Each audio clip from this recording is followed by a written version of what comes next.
Olá, tudo bem? Vamos iniciar a nossa aula 27, parte 2 da disciplina de Química para a primeira série A e B. Vamos continuar o estudo da teoria de arrênios. Lembrando que estamos no livro 2A, frente B, unidade 5, capítulo 14. Então, quando a gente dissolve um soluto em água, uma espécie química em água, nós podemos ter três fenômenos.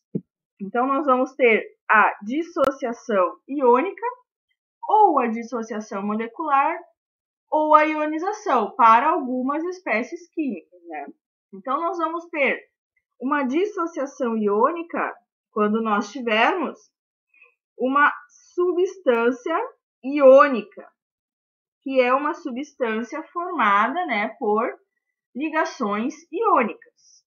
Nós vamos ter uma dissociação molecular quando nós tivermos uma substância molecular. O que é uma substância molecular? Aquela formada por ligações covalentes. O que é a ionização? Ela é formada também por uma substância molecular. Então, aqui, substância iônica é aquela formada por ligação iônica. Substância molecular formada por ligação covalente. E aqui também, né, ligação covalente. O que seria a dissociação ou a ionização?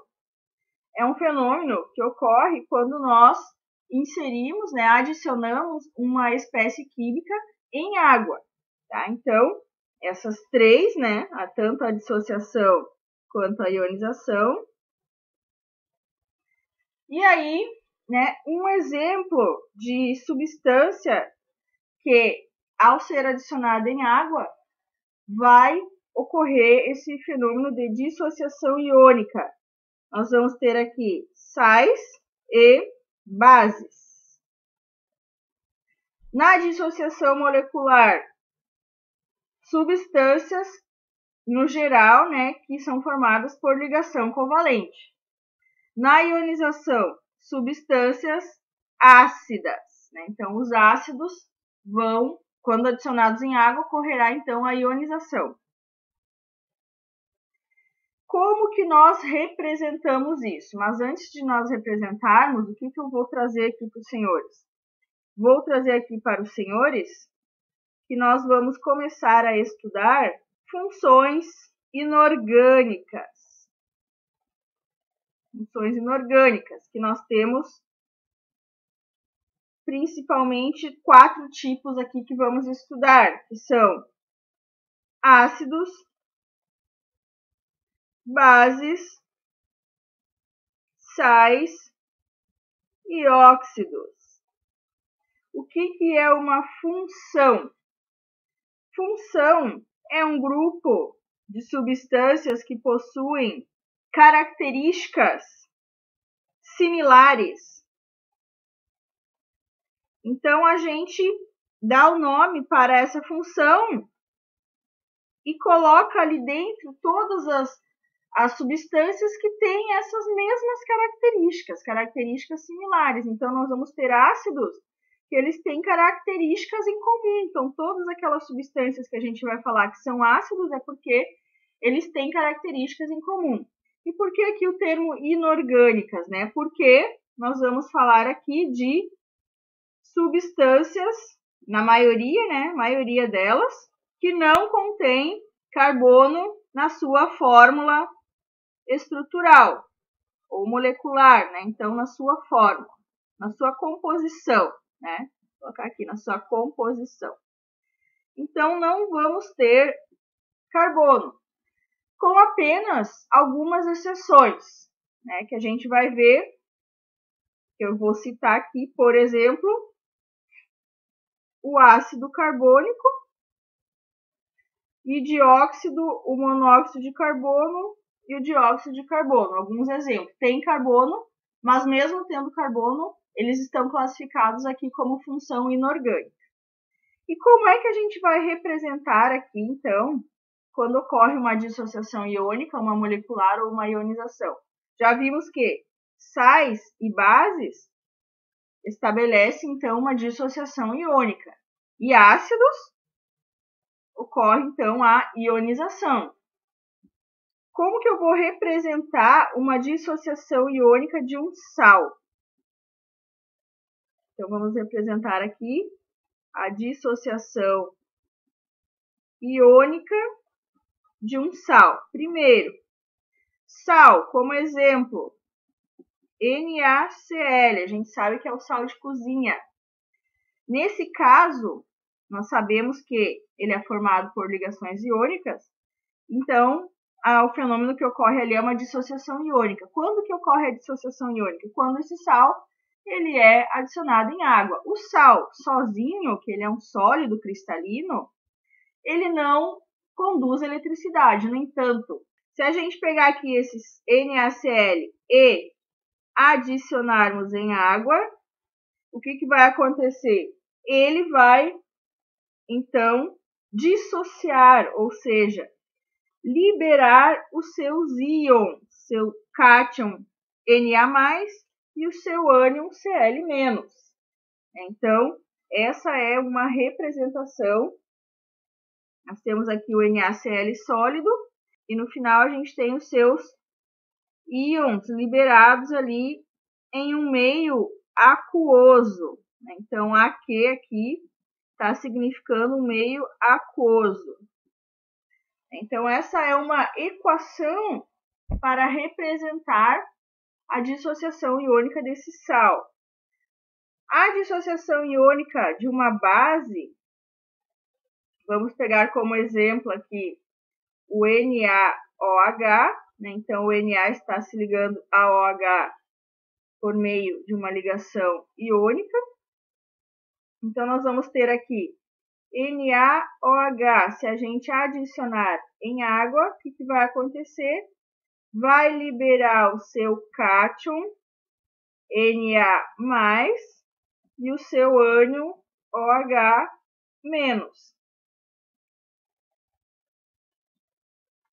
Então, essa é a representação da dissociação iônica. Quando nós temos a dissociação iônica, nós temos aqui que o NaCl ele é um eletrólito, e nós temos aqui que o NaOH ele também é um eletrólito. Porque eles, então, vão liberar esse cátion e ânion, que são uns íons livres na solução. Então, aqui nós temos íons livres que vão, então, conduzir eletricidade. Então, conduz eletricidade.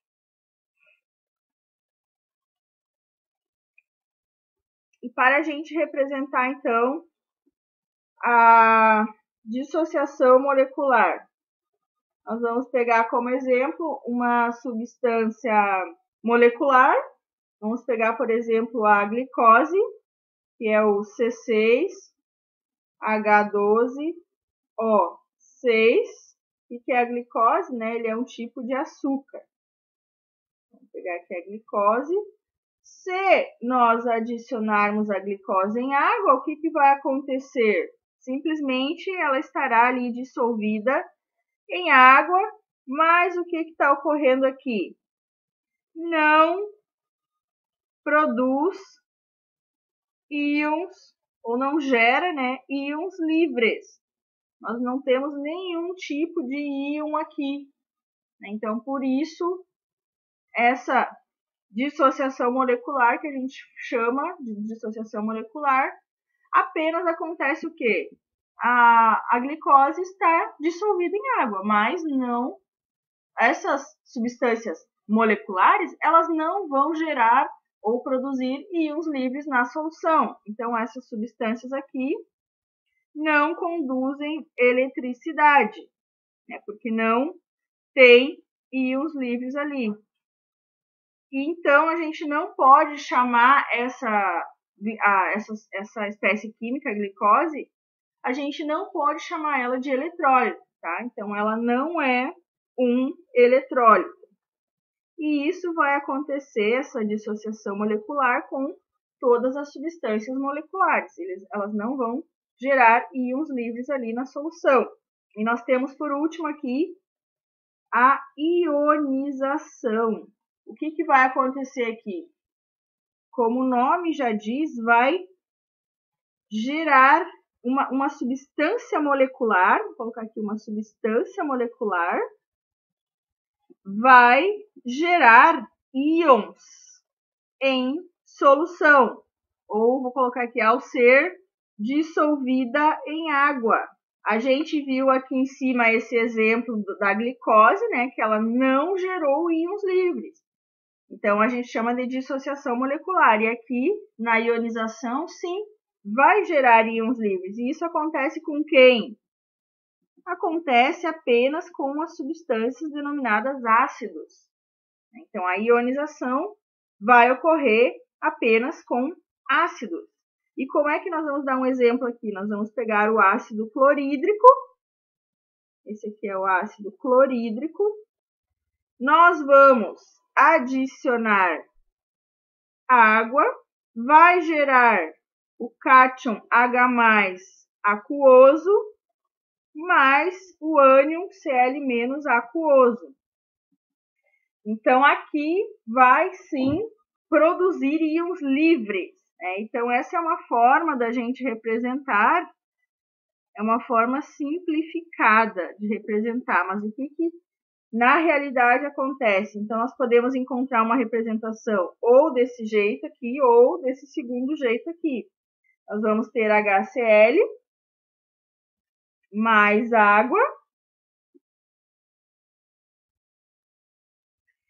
gerando o quê? O H2O, ele vai se juntar com esse H+ aqui, então vai formar o cátion H3O+. H3O+, aquoso, mais o Cl- aquoso. Então, essa aqui é uma forma completa da gente representar o fenômeno. E nós podemos encontrar nos livros ou nas questões qualquer uma dessas duas formas de representar.